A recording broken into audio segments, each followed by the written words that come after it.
Vai, meus irmãos, iniciando a leitura do livro O Poder Secreto da Oração e do Jejum, liberando o poder da Igreja que ora, de Mahesh Chavda, e o prefácio de Luciano Subirá, que diz: o livro que você tem em mãos é de valor imensurável, não apenas por causa da mensagem que proclama, muito necessária ao nosso tempo, mas também por causa do mensageiro que tem autoridade para ensinar aquilo que vive intensamente.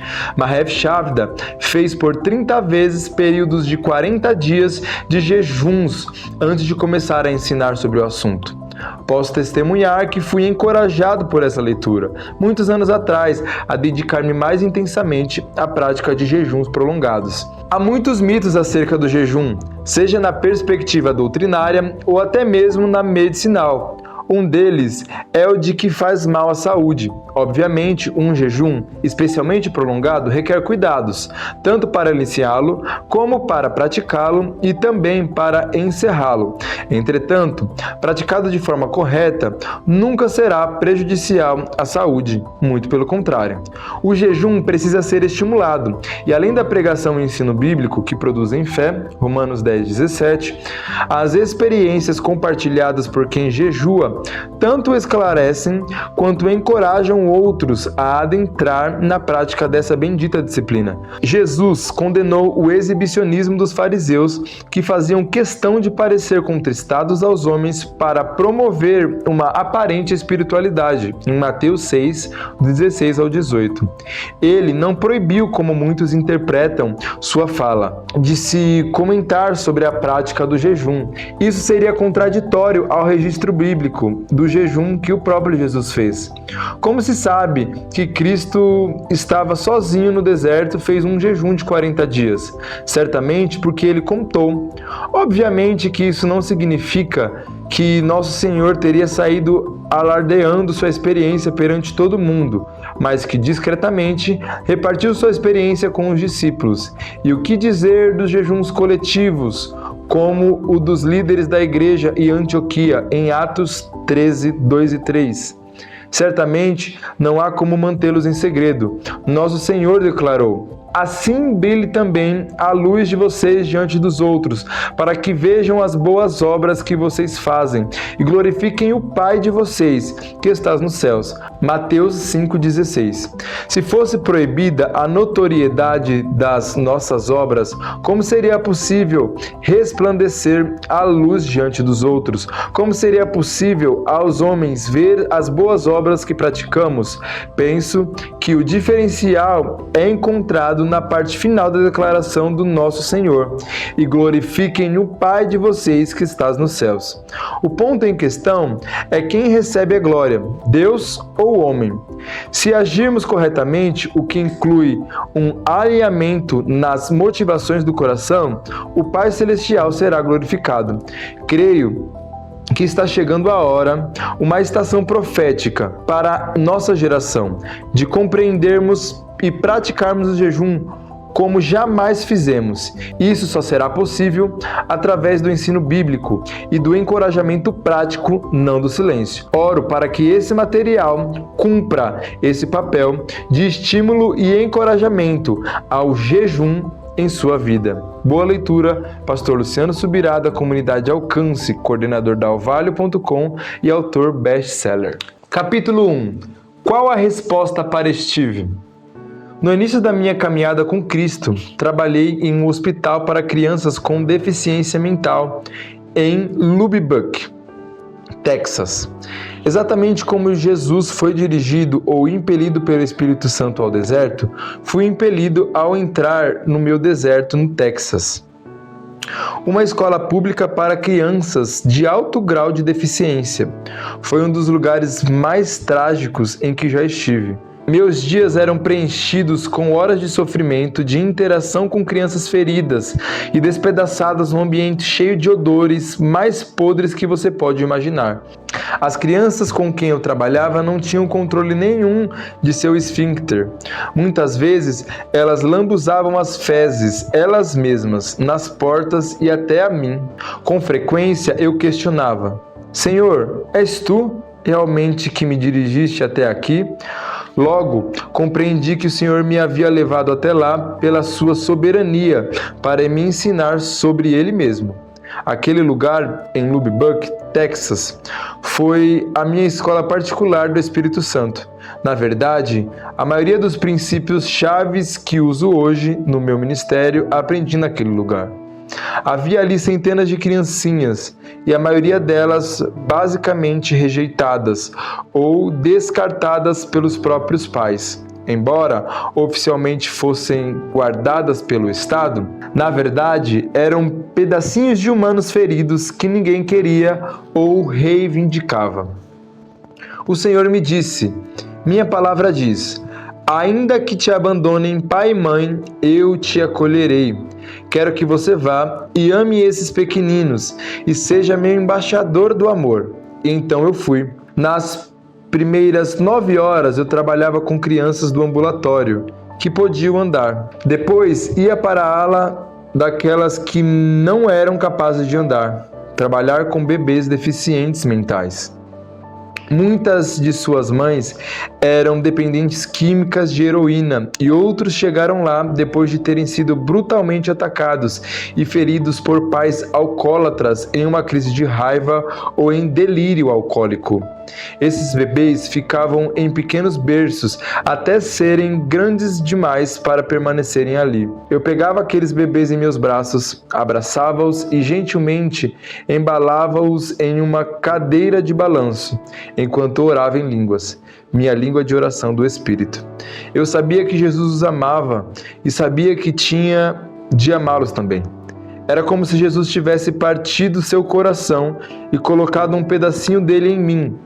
Eu verdadeiramente amava aqueles pequeninos. O Senhor começou a curá-los. De repente, descobri que esses pequeninos, que supostamente nunca deveriam andar, estavam andando.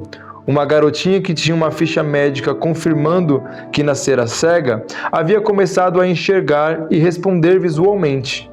Todas as vezes que eu entrava em meu quarto, mesmo que não fizesse nenhum barulhinho, ela se virava, olhava para mim e estendia seus braços. É verdade, o Senhor começou a curar aquelas crianças. Foi durante esse tempo que atribuíram a mim a chamada força-tarefa de psicologia, a fim de que técnicas modificadoras de comportamento fossem aplicadas em algumas crianças.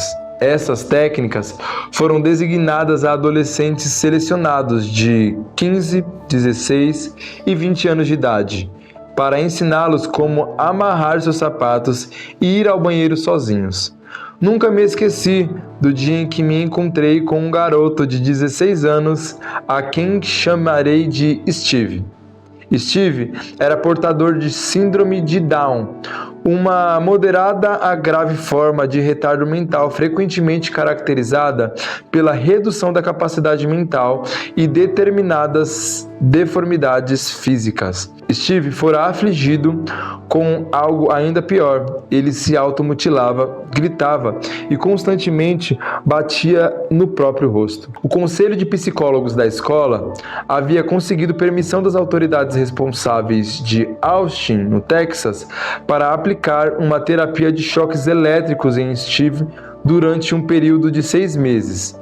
Esse condicionador de operação negativa, como era chamado, tinha o objetivo de modificar o comportamento de Steve por meio de aplicação de choques elétricos no instante em que ele agredisse a si mesmo. Eles fizeram um gráfico do seu comportamento durante aquele período e eu pude ver o resultado. Steve ficou cada vez pior, em vez de melhorar.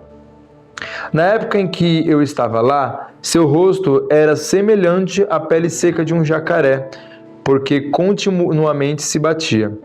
Finalmente, os enfermeiros amarraram as mãos de Steve em talas de madeira e, dessa maneira, ele não conseguia mais dobrar os braços e alcançar a face. O único problema foi que as crianças de seu dormitório inventaram uma brincadeira quando descobriram que Steve tinha as mãos amarradas ao lado do corpo. Elas corriam por trás de Steve e o empurravam com tanta força que ele perdia o equilíbrio e caía. Como Steve não podia mais instintivamente proteger o seu rosto com as mãos, Na queda, por seus braços estarem presos na tala, todas as vezes que as crianças faziam a brincadeira, ele caía com a cara no chão, sem nenhuma chance de proteger o seu rosto ou suavizar a queda. Uma resposta para Steve? A maior parte do tempo, o encontrávamos com o nariz, lábios e boca sangrando. Todas as vezes que eu ia até lá, Steve podia sentir o amor de Deus por meu intermédio. Então, ele colocava a cabeça no meu ombro e chorava. Até que eu disse: Deus, o Senhor me disse que havia me enviado aqui para amar essas crianças. Qual a resposta para Steve? Muito claramente, eu ouvi a voz do Espírito Santo dizer: essa espécie só sai pela oração e pelo jejum. Embora isso seja muito familiar a você, sou totalmente estranho para mim. Estudei e me graduei numa universidade teológica, mas nem mesmo sabia que o Espírito estava citando a mim uma passagem das Escrituras, Mateus 17, 21. Outra coisa que não aprendi durante meus 4 anos de seminário foi a questão do jejum. Eu dizia: jejuar não significa privar-se de comida e água? Então, eu não comia e nem bebia nada. Não percebia que quando o jejum incluía comida, eu sonhava com frango frito, batatinha e bife. Também não atinava para o fato de que, quando você jejua de água, suas prioridades mudam. No 3º dia do meu jejum de água, comecei a ficar com inveja de todas as vezes que ouvia o barulho de alguém lavando a mão na pia do banheiro. Certa vez, uma pessoa saiu do banheiro e eu disse: sabe de uma coisa? Você poderia estar bebendo aquela água. Ela respondeu: o quê? Eu apressadamente disse: não é nada não, esquece. Agora ore pelo Steve. No 4º dia, o Senhor falou comigo: você pode beber água. E eu comecei a tomar água, mas ainda mantive o jejum até o 14º dia, e o Senhor me disse: agora ore pelo Steve. Quando cheguei para o meu turno daquele dia na escola, levei Steve para um pequeno escritório, um cubículo, e disse: Steve, sei que talvez você não entenda o que estou dizendo, mas seu espírito é eterno. Gostaria de lhe dizer que sou um servo de Jesus Cristo. Estou aqui para pregar as boas novas para você.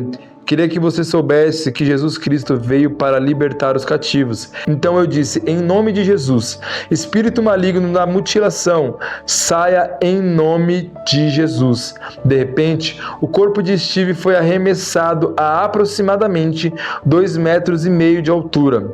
Depois, caiu no chão e ele deu um grande suspiro. Imediatamente senti um cheiro forte de ovo podre e de enxofre queimado, que aos poucos foi desaparecendo da sala.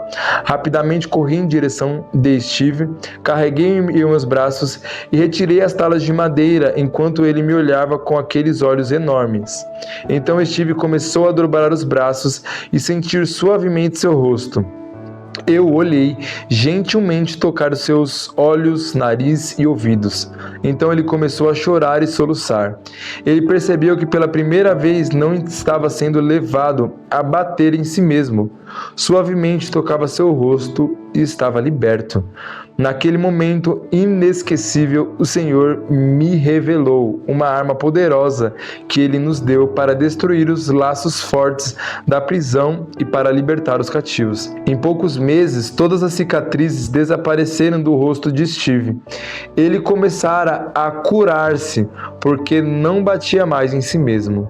Sinceramente, você está lendo esse livro por causa de Steve.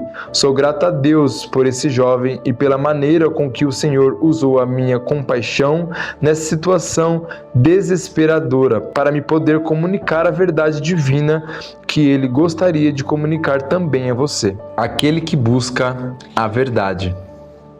O milagre que nos une nas páginas desse livro, na verdade, começa muito antes, aos meus 16 anos, no Quênia, no leste africano, em 1962. Fui criado num devoto lar hindu e meu destino já estava estabelecido de acordo com a tradição ocidental indiana. Como filho de hindu de uma alta casta militar, eu estava sendo treinado para tornar-me líder na comunidade hindu. e era bem versado nos escritos sagrados do hinduísmo. Desde a infância, fui ensinado sobre um dos princípios centrais: você deve ser pesquisador de verdade. E eu, de forma obediente, buscava a verdade. Meus pais eram indianos, embora eu tenha nascido e sido criado no Quênia. Ganhei vários prêmios e, apesar de meu pai ter morrido quando eu tinha 5 anos de idade, ainda fazia parte de uma classe privilegiada e de alta casta de guerreiros hindu. Minha busca diligente pela verdade repentinamente tomou uma nova direção num dia quente de 1962, quando a esposa de um missionário batista veio até o nosso bairro trabalhar com crianças. Por razões que apenas Deus conhece, essa pequena senhora do ocidente texano foi levada a bater à porta de uma casa em que uma família hindu vivia e pediu um copo d'água. Era eu quem estava ali e fui eu quem a atendeu. Dei-lhe um copo d'água e ela me deu uma Bíblia. Nenhum de nós sequer imaginava que, naquele momento, a simples troca de um copo d'água por uma Bíblia resultaria na conversão de mais de 1 milhão de pessoas para Jesus Cristo nos próximos anos. Às vezes, até as nossas obras mais insignificantes de obediência são destinadas a propósitos muito maiores do que podemos imaginar. Comecei a ler a Bíblia porque naturalmente buscava a verdade. Foi dessa maneira que conheci a estranha figura sobre quem eu lia. Seu nome era Jesus Cristo. Como pesquisador da verdade, a incrível declaração desse homem santo me cativou. E conhecereis a verdade, e a verdade os libertará. João 8,32. Eu disse, sim, é isso mesmo. Eu li mais atentamente o livro de João. Quando li a passagem em que Jesus disse em João capítulo 14, versículo 6, eu sou o caminho, a verdade e a vida. Ninguém veio ao Pai senão a não ser por mim. Caíram as escamas que cegaram os olhos desse hindu compromissado com a casta de guerreiros, orgulhoso dessas tradições. Eu buscava a verdade e de repente vi que Jesus Cristo era e é a verdade. Mas mesmo assim não recebi Jesus como Salvador imediatamente. O preço era alto demais. Apesar do que lera na Bíblia, fiquei questionando se deveria me tornar um cristão por causa do preço que deveria ser pago, pois ele me parecia alto demais. Se eu ousasse confessar a Cristo, seria rejeitado pela minha família, inclusive pela minha mãe, irmãos e irmãs, além de perder todo o status que tinha no mundo hindu. Na verdade, eu seria o primeiro da minha casta a se voltar contra a fé hindu. Finalmente disse, não vou ler mais a Bíblia, não vou mais pensar em Jesus. De repente, dormi. Não tinha batido a cabeça e nem fui hipnotizado. Era algo fora do comum. De repente, minha cabeça caiu sobre a mesa e, instantaneamente, fui levado a um lugar onde nunca estive antes. Caminhava em ruas de ouro e ouvia as mais belas vozes entoando harmonias, hinos que nunca escutara. Vi cores que nunca tinha visto antes. Eu estava num perfeito êxtase, o que significa muito no hinduísmo. Tudo ao meu redor era perfeito, mas de repente tudo perdeu o brilho quando vi a fonte da perfeição vindo em minha direção. Vi uma luz mais brilhante do que 10.000 sóis juntos, e mesmo assim essa luz não feriu os meus olhos. Ele veio em minha direção e de algum modo eu sabia que era Jesus em pessoa. Nunca me esquecerei dos seus olhos. Quando olhei no fundo deles, era como se ele tivesse sentido toda a dor do mundo e derramado toda a lágrima que já tivesse sido vertida na terra. Resplandecia dos meus olhos um amor puro, perfeitamente combinado com vitória e triunfo. Então ele se aproximou e colocou suas mãos sobre os meus ombros e disse, meu filhinho. De repente acordei e descobri que a Bíblia que havia recebido da pequena senhora Batista estava aberta no Evangelho de Mateus, na passagem em que Jesus falou ao jovem rico. Jesus respondeu, se você quer ser perfeito, vá, Venda os seus bens e dê o seu dinheiro aos pobres, e você terá um tesouro nos céus. Depois venha e siga-me. Ouvindo isso, o jovem afastou-se triste porque tinha muitas riquezas. Então Jesus disse aos seus discípulos: digo-lhes a verdade, dificilmente um rico entrará no reino dos céus. Mateus 19, 21 ao 23. Li a passagem e percebi que o jovem rico que veio até o Senhor acabou desistindo por achar que o preço a ser pago seria alto demais. Então o Senhor falou ao meu coração: você vai tomar o mesmo caminho? E eu respondi: não, Senhor. E imediatamente aceitei o Senhor Jesus como meu Salvador, quebrando muitas gerações de rígida tradição familiar e devoção ao hinduísmo. Cheguei mais perto da minha experiência com Steve quando mudei do leste africano para os Estados Unidos e frequentei a escola bíblica numa universidade cristã. Estudei e formei-me lá. Tenho de confessar que tinha orgulho da minha inteligência. Minha intenção era obter meu PhD em literatura e ser um intelectual. Eu estava conseguindo complicar as coisas simples. Em meio à minha busca diligente pela realização intelectual e de autoestima por meio dos meus estudos, recebi a notícia de que minha mãe estava morrendo de um câncer terminal nos ossos que consumia todo o seu corpo. Em Londres, para onde minha família mudou-se quando saiu da África, os médicos da minha mãe disseram que ela morreria em apenas poucas semanas, porque o tipo de câncer que ela tinha nos ossos e que estava tomando seu corpo aumentava rapidamente e era intratável. Cheguei ao fundo do poço. Eu não tinha respostas para mim ou para minha mãe, mas ela estava morrendo e pedindo que eu fosse até lá. Eu era apenas um pobre aluno que estava se formando no Texas e não tinha dinheiro para ir à Inglaterra. Isso acabava comigo.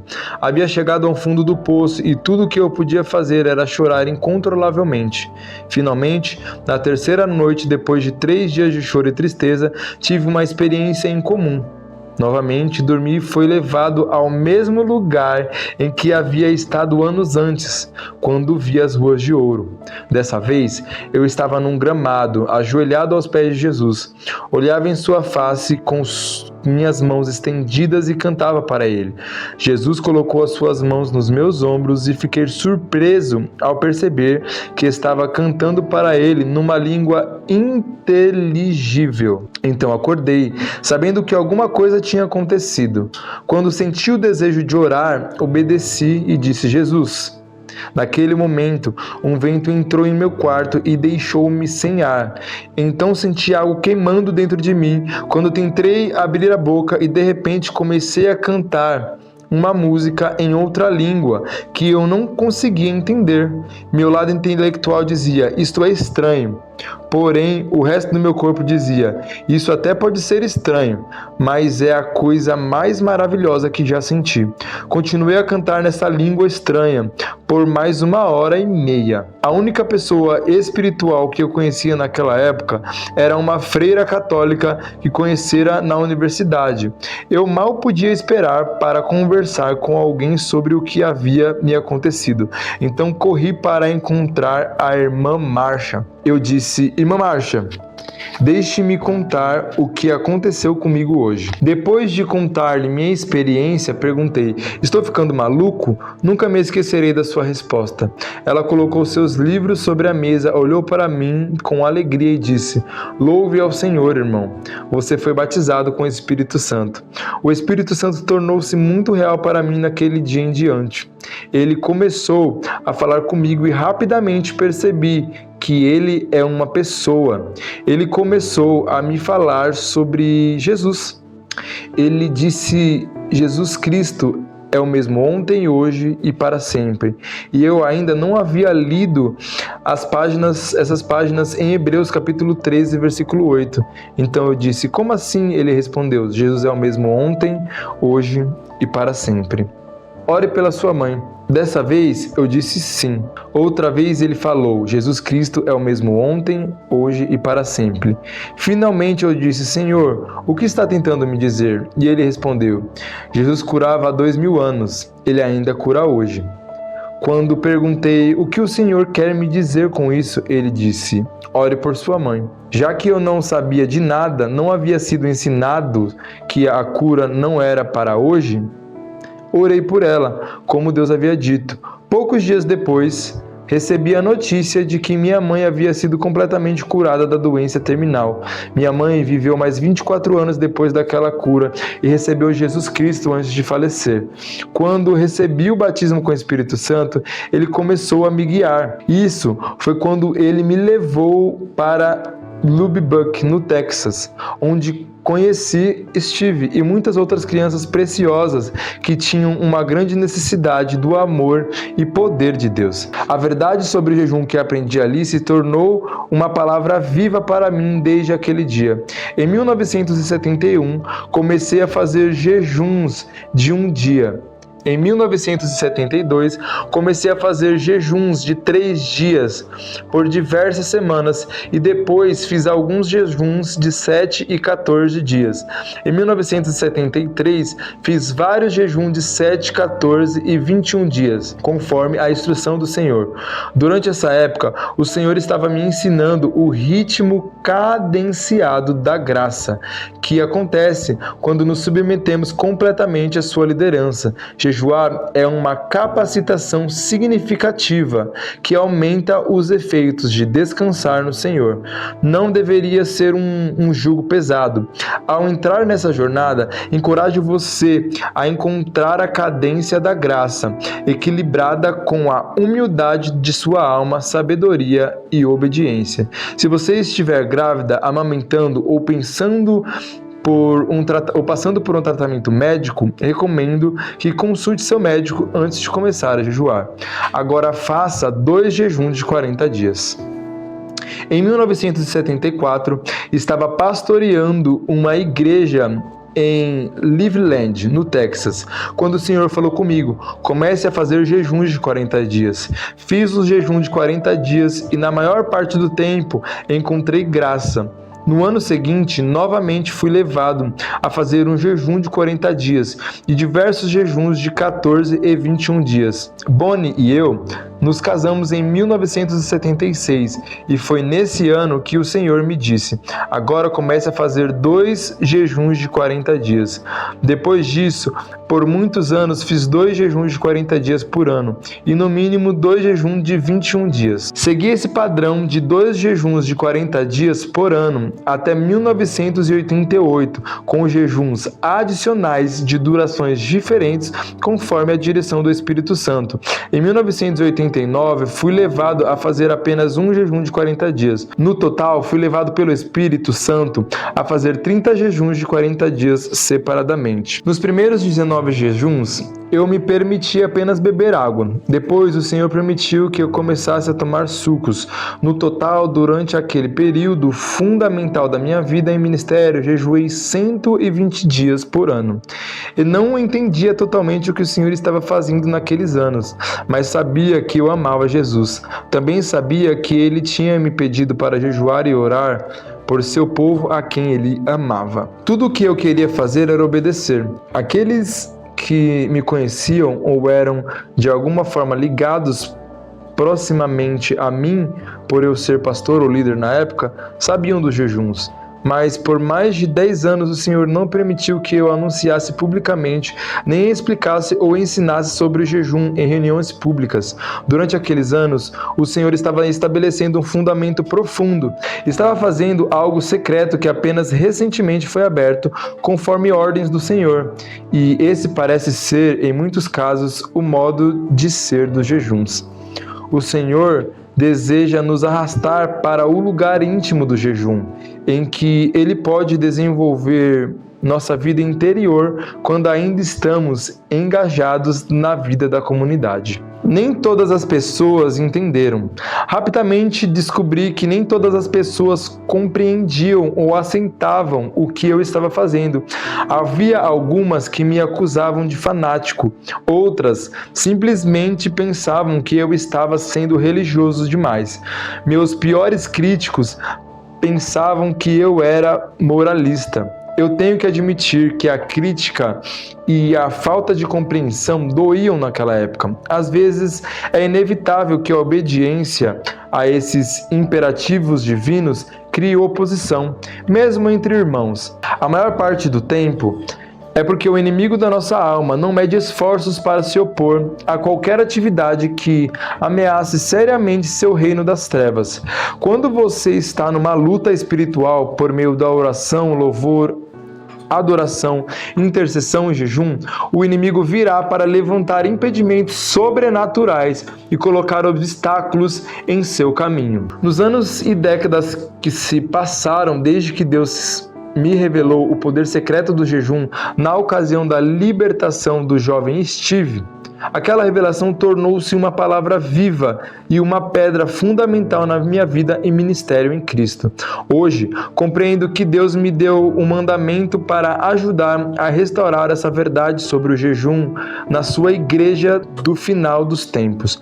O jejum é um aspecto extremamente importante para o estilo de vida da igreja neotestamentária do final dos tempos. Deus pediu que eu fizesse 30 jejuns de 40 dias por causa da verdade fundamental. Você não pode comunicar algo que não tenha feito. Se você viver o que fala, poderá compartilhar.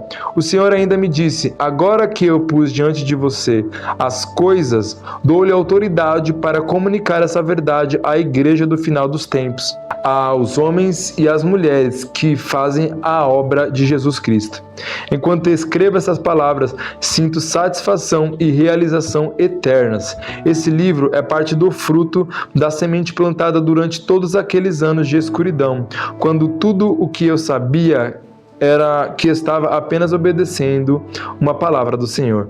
Talvez Deus nunca peça para você jejuar 40 dias, mas se Ele lhe pedir, você será capaz de fazê-lo pela graça. Uma coisa é certa e indubitável: como membros em particular da Igreja de Cristo Jesus, Deus deseja que cada um de nós observe determinado número de jejuns disciplinados em nossa vida. Ele é parte indispensável da nossa vida como membros da vinha frutífera e noiva gloriosa do Senhor e o estilo de vida do nosso maior modelo, Jesus Cristo.